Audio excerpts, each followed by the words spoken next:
Quand on parle de perte de confiance entre un chien et son humain, beaucoup de personnes pensent immédiatement à des situations extrêmes, des violences, des punitions injustes ou des comportements manifestement malveillants.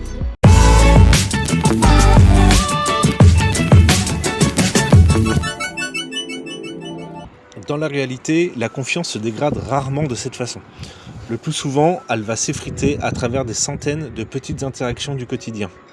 Des gestes que l'on fait par habitude, des comportements que l'on reproduit parce qu'on nous a appris à faire ainsi, des réactions qui partent parfois d'une bonne intention, mais qui envoient au chien un message très différent de celui que nous croyons transmettre. La confiance, c'est un peu comme un compte bancaire émotionnel. Chaque interaction est soit un dépôt, soit un retrait. Et parfois, sans même nous en rendre compte, nous effectuons des petits retraits jour après jour. Aujourd'hui, nous allons donc voir 10 gestes qui peuvent fragiliser la relation avec votre chien et surtout comment les remplacer par des habitudes qui renforcent la confiance. Alors, imaginez que vous soyez en promenade et que votre chien s'arrête brusquement devant une bouche d'égout, un escalier métallique, un camion bruyant ou simplement quelque chose qui lui paraît étrange. La plupart du temps, notre premier réflexe est de tirer légèrement sur la laisse. Tout ça pour l'encourager à avancer. Après, nous, on sait que l'objet en question n'est pas dangereux. Mais lui ne le sait pas. Et alors, du coup, lorsqu'un chien hésite, il ne cherche généralement pas à nous défier, il est juste en train de communiquer une émotion. Il nous dit qu'il n'est pas à l'aise avec ce qu'il a devant lui, avec cette situation. Et alors, lorsque cette émotion est systématiquement ignorée et que nous le forçons à avancer malgré son inconfort, il apprend progressivement que ces signaux ne sont pas pris en compte. Et du coup, à long terme, cela peut avoir un impact bien plus important qu'on ne l'imagine. Le chien peut commencer à perdre confiance dans sa capacité à gérer son environnement, mais aussi perdre confiance dans la personne qui l'accompagne. Alors, le message que votre chien entend réellement, quand quelque chose me fait peur, mon humain ne m'écoute pas et me pousse quand même à avancer. Respecter la peur d'un chien ne veut pas dire le laisser éviter tout ce qui l'inquiète pour le restant de ses jours. Ça, c'est une confusion très fréquente. Non, l'objectif n'est pas de renforcer sa peur, mais de lui permettre à surmonter dans de bonnes conditions. Si votre chien refuse d'avancer devant un objet qui l'inquiète, commencez par vous demander est-ce qu'il est réellement capable de gérer cette situation maintenant. Au lieu de tirer sur la laisse, placez-vous à une distance où il reste relativement détendu, laissez-le observer, laissez-le analyser, récompensez le simple fait de regarder l'objet calmement. Et progressivement, lorsqu'il gagne en confiance, vous pouvez réduire la distance. Ce que le chien apprend est fondamental. Quand quelque chose me fait peur, mon humain ne me force pas. Il m'aide à comprendre la situation. Et c'est exactement comme ça que naît la confiance. Vous rentrez à la maison. Le coussin est éventré, la poubelle est renversée, et votre chien vous regarde avec ce que beaucoup décrivent comme un regard coupable. C'est probablement l'une des situations les plus mal comprises en éducation canine. Car contrairement à ce que l'on pense, souvent, le chien ne relie pas votre colère actuelle à une action réalisée, surtout une action qu'il a réalisée plusieurs heures avant. Ce qu'il perçoit surtout, c'est que vous êtes contrarié.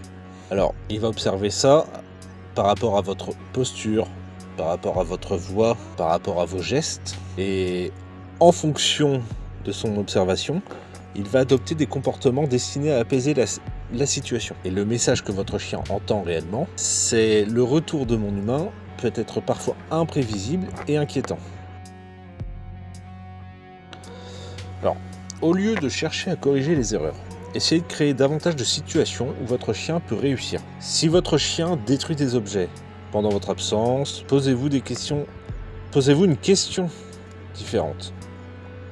Pourquoi ce comportement apparaît-il ? Est-il stressé ? S'ennuie-t-il ? A-t-il suffisamment d'activité physique et mentale ? Est-ce que son environnement est-il adapté ? Un chien qui va aller mâchouiller vos chaussures n'est pas forcément en train de vous défier. Il répond simplement et souvent à un besoin. La confiance se construit lorsque le chien découvre que son humain cherche à comprendre plutôt qu'à punir. Alors, cela ne signifie pas qu'il faut tout accepter. Cela signifie surtout qu'il faut chercher des solutions plutôt que des coupables. Il faut savoir que les chiens communiquent en permanence. Le problème, c'est qu'ils parlent un langage que beaucoup d'humains ne remarquent pas. Par exemple, avant de grogner, avant d'aboyer ou même avant de mordre, un chien envoie souvent une multitude de signaux subtils. Il va par exemple détourner la tête, va bâiller, va se lécher les babines, il se fige, ou alors il peut essayer de s'éloigner. Tous ces comportements sont des tentatives de communication avec l'humain. Mais alors, lorsqu'ils sont ignorés encore et encore, le chien apprend que les signaux polis ne fonctionnent pas. Le message que votre chien entend réellement à ce moment-là, ça va être « peu importe ce que je ressens, personne ne m'écoute ». Une excellente habitude consiste à devenir un observateur de son chien. Pendant une semaine, essayez simplement de noter les moments où il détourne la tête, bâille ou se lèche les babines. Vous allez probablement découvrir des situations qui le mettraient mal à l'aise sans que vous ne l'ayez jamais remarqué. Par exemple, certains chiens adorent les caresses. Mais juste pendant quelques secondes. Après ça, ils commencent à montrer des petits signaux d'agacement. Et souvent que personne ne voit. Lorsque vous remarquez un signal d'inconfort, ne le prenez pas comme un rejet. Voyez-le plutôt comme une conversation. Votre chien est en train de vous donner son avis. Et lorsqu'il constate que cet avis est entendu, il n'a plus besoin d'utiliser des signaux plus forts. Coupez les griffes, nettoyer les oreilles, mettre un harnais ou donner un médicament. Toutes ces manipulations sont parfois nécessaires, mais ces manipulations peuvent devenir problématiques lorsqu'elles sont réalisées contre la volonté du chien. Alors, contre sa volonté, sans qu'il y soit préparé et sans tenir compte de son état émotionnel. À force, certains chiens commencent à anticiper ces moments avec appréhension. Et à ce moment-là, le message que votre chien entend réellement, c'est « quand je montre que je suis mal à l'aise, ça ne change rien ». Alors, imaginez devoir aller chez le dentiste sans jamais savoir ce qui va se passer. On vous attrape, on vous immobilise et on vous fait des soins. Même si ces soins sont nécessaires, vous finirez probablement par développer de l'appréhension. Pour le chien, c'est exactement pareil. L'idéal est d'introduire une notion de coopération avec le chien. Par exemple, pour le nettoyage des oreilles, commencez simplement par montrer le produit, puis donner une récompense. Le lendemain, touchez légèrement l'oreille, puis récompensez. Ensuite seulement, ajoutez progressivement les étapes. Alors, ce processus peut sembler plus long au départ, mais il permet surtout et souvent d'obtenir un chien beaucoup plus détendu pour le reste de sa vie. Ne cherchez plus seulement à faire les soins, vous cherchez à préserver la relation pendant les soins. Beaucoup de gestes que nous trouvons anodins peuvent être très surprenants pour un chien. Exemple, le réveiller brusquement, le prendre dans ses bras sans prévenir, le toucher alors qu'il ne nous a pas vu arriver, ou encore lui mettre la laisse soudainement. Rien de tout ça n'est forcément grave individuellement, mais lorsque ces surprises deviennent répétitives, elles peuvent rendre certains chiens beaucoup plus vigilants et moins détendus. Et donc le message que votre chien entend réellement, je ne sais jamais ce qui va arriver. Les chiens adorent pouvoir anticiper ce qui va arriver. C'est même l'un des facteurs les plus importants dans le sentiment de sécurité. Essayez de mettre en place des petits rituels. Par exemple, dites toujours le même mot avant de mettre la laisse. Prévenez toujours avant de toucher votre chien lorsqu'il dort. Lors des soins, annoncez-les avant de les commencer. Tous ces petits détails peuvent sembler insignifiants pour nous, mais pour le chien, ils rendent le monde beaucoup plus prévisible et plus facile à anticiper. Et un environnement prévisible est un environnement dans lequel il est plus facile d'avoir confiance. Et ce que vous pouvez faire aussi, c'est liker, vous abonner et partager si vous aimez cette vidéo. Allez, on continue. Alors, c'est probablement l'erreur la plus risquée de toute cette liste, parce qu'elle part souvent d'une bonne intention. Beaucoup de personnes pensent qu'il faut faire cesser immédiatement un grognement pour éviter que le comportement ne s'aggrave, qu'il y ait une escalade. Le grognement n'est généralement pas le problème. Le grognement, c'est surtout une information, un signal qui indique qu'un chien est mal à l'aise. Alors, le message que votre chien entend réellement, lorsque vous punissez le grognement, c'est « je n'ai pas le droit de te dire quand quelque chose me dérange ». Alors, la prochaine fois que votre chien grogne, au lieu de chercher immédiatement à faire cesser le bruit, essayez de vous poser 3 questions. Qu'est-ce qui s'est passé avant? Que cherche-t-il à éviter? Ou de quoi a-t-il besoin pour retrouver son calme? Le grognement n'est pas un problème, n'est pas le problème. Le grognement est l'indicateur du problème. Et plus vous écoutez ces indicateurs, plus votre chien apprend qu'il peut communiquer avec vous sans être puni. Et avec le temps, cela va créer souvent des chiens beaucoup plus stables émotionnellement. Parce qu'ils vont savoir que leurs émotions ne seront pas ignorées par leur humain. Alors, beaucoup de chiens adorent les contacts sociaux, mais tous ne sont pas à l'aise avec les inconnus. Il est très fréquent que des personnes souhaitent les caresser, les approcher ou se pencher au-dessus d'eux. Et bien souvent, le propriétaire laisse faire malgré les signes d'inconfort. Dans cette situation, le message que votre chien va entendre, ça va être « Quand je suis mal à l'aise, je dois me débrouiller seul ».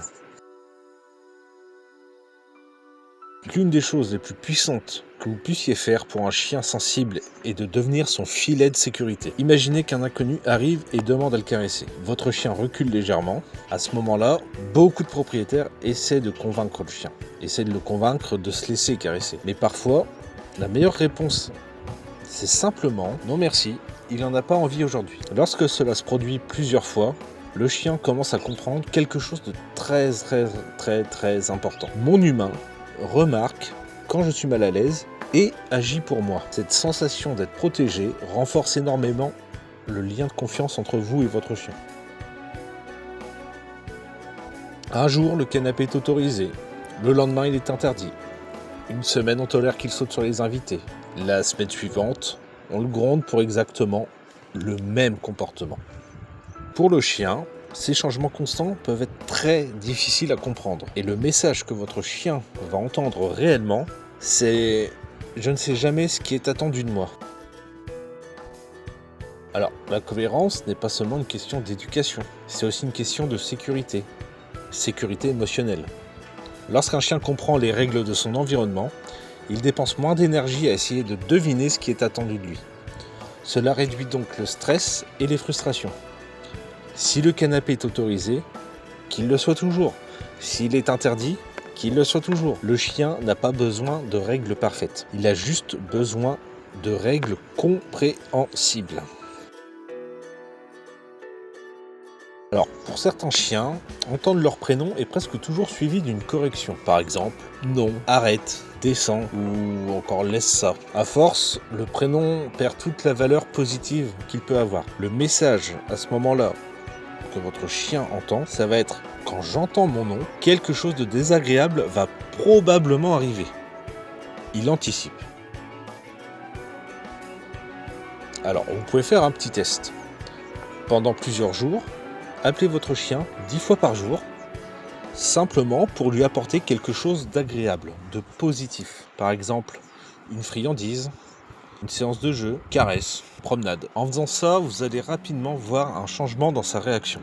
Son prénom deviendra un signal de bonheur plutôt qu'un signal de tension. Et lorsque vous aurez réellement besoin de son attention dans une situation importante, il aura beaucoup plus envie de répondre parce que son expérience passée lui aura appris qu'entendre son nom annonce généralement quelque chose de positif et plus de négatif. Alors ça, c'est probablement le point le plus important de cette vidéo, parce qu'il touche à quelque chose de fondamental, le sentiment de contrôle. Nous décidons déjà de presque tout pour nos chiens.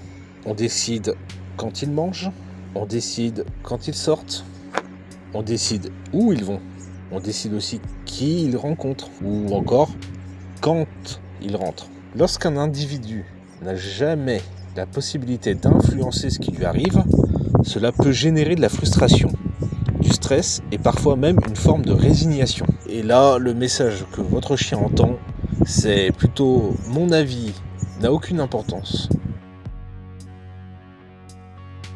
Alors, c'est probablement le changement qui a le plus d'impact sur le bien-être général. Nous sous-estimons énormément l'importance du choix. Pourtant, dans de nombreuses études sur le comportement animal, le fait d'avoir un certain contrôle sur son environnement réduit le stress et améliore les capacités d'adaptation. Concrètement, Cela peut être très simple. Par exemple, laisser le chien choisir le sens de la promenade pendant quelques minutes. Ou le laisser décider s'il veut aller saluer une personne. Ou lui permettre simplement de quitter une interaction qui ne lui plaît pas. Le laisser choisir entre plusieurs activités est très bien aussi. En bref, chaque fois que vous lui offrez un choix raisonnable, vous lui envoyez un message, ton avis compte. Lorsqu'un chien sent que son avis compte, il développe généralement davantage de confiance, davantage d'initiative et une relation beaucoup plus solide avec son humain. En conclusion, on pourrait dire que la confiance ne se construit pas uniquement avec l'amour. La plupart des propriétaires aiment profondément leur chien. Mais la confiance naît surtout d'une autre question. Est-ce que mon chien se sent entendu lorsqu'il communique? Est-ce qu'il se sent compris lorsqu'il exprime un inconfort? Est-ce qu'il sait que je serai là pour le protéger lorsqu'il en aura besoin? Parce que chaque fois que nous respectons ses émotions, chaque fois que nous écoutons ses signaux et chaque fois que nous lui montrons qu'il peut compter sur nous, nous faisons un dépôt supplémentaire dans ce compte bancaire émotionnel. Et ce sont précisément ces milliers de petits dépôts répétés jour après jour qui construisent une relation solide, équilibrée et basée sur une véritable confiance. Voilà, si vous voulez continuer à nous soutenir, vous pouvez nous rejoindre sur nos réseaux, Facebook ou Instagram. Et en attendant, on se dit à bientôt.